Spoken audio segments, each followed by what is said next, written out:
David Miliband, good to have you back. Great to be with you, Ian. I want to ask first, Eurasia Group partners with you on the Atlas of Impunity just came out talking about this enormous disorder that we have in the world today. Principal takeaway from you? Well, the Atlas of Impunity is now in its fourth year and it's really found its sea legs. It's got historical data and it's got contemporary data about the abuse of power around the world in 5 different dimensions. Big takeaways this year: the conflict states are falling off the end. The 20 to 30 countries where there is conflict led by places like Sudan, even post-conflict like Syria, the abuse of power in those places by state and non-state actors is huge. Secondly, I think it's really important to flag that the US is absolutely central to the way in which power is deployed in the world. You've written about this a lot. It's obviously a Eurasia publication. Thirdly, and significantly, evidence of where human rights have been attacked, property rights come next. So there's a very clear message for the business community in this report as well. And where do you see, governance is obviously a real challenge. Multilateralism has been a real challenge.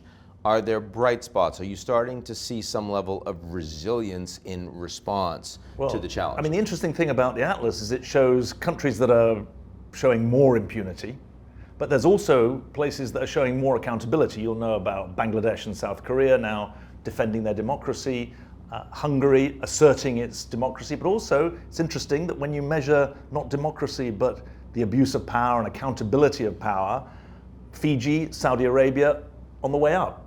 So this is now a very dynamic index. It's one that I think has found its place in the global dialogue about where we're heading as a world.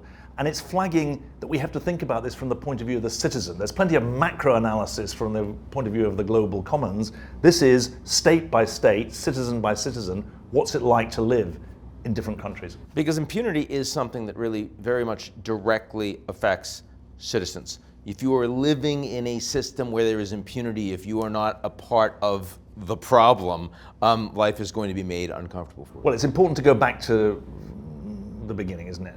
Impunity is the abuse of power. It's the exercise of power without responsibility. In the worst cases, it's crimes without punishment, crimes that are national, crimes that are international. The opposite of the drive for impunity is accountability, the accountability of power. Democracy is one version of that. And what the Atlas does is it tracks the level of impunity and the growth of impunity across, yes, governance, as you mentioned, human rights, conflict, but also significantly economic exploitation. That's both exploitation of workers and consumers, but also the state exploiting property rights. And then finally, environmental degradation. We see the climate crisis as evidence of impunity, impunity of one generation against the next, and of people against the planet.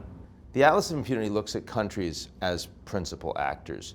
Is there a world where you think it would be relevant and additive to look at corporations as principal actors? Well, it's interesting. The Atlas has 60 to 70 different indicators, and they include the role of the corporate sector and the way in which corporates are both victims of impunity and perpetrators of impunity. So it's important to see state actors, non-state actors, private actors, public actors. The abuse of power isn't limited to the state. And the trend in reducing impunity the most that would give you the most cause for hope at this moment? Well, the greatest cause for hope is the assertion of democratic rights. And democracy is not just in recession, it's in depression. And so I think that if you're looking for bright spots at the moment, you have to look deep into civil societies that are mobilizing and organizing to defend the most basic rights. But we shouldn't be under any illusion. The median level of impunity remains quite high around the world. The conflict states are dragging the average down, and it's a situation where the tragedy of the commons is actually making the situation worse rather than better.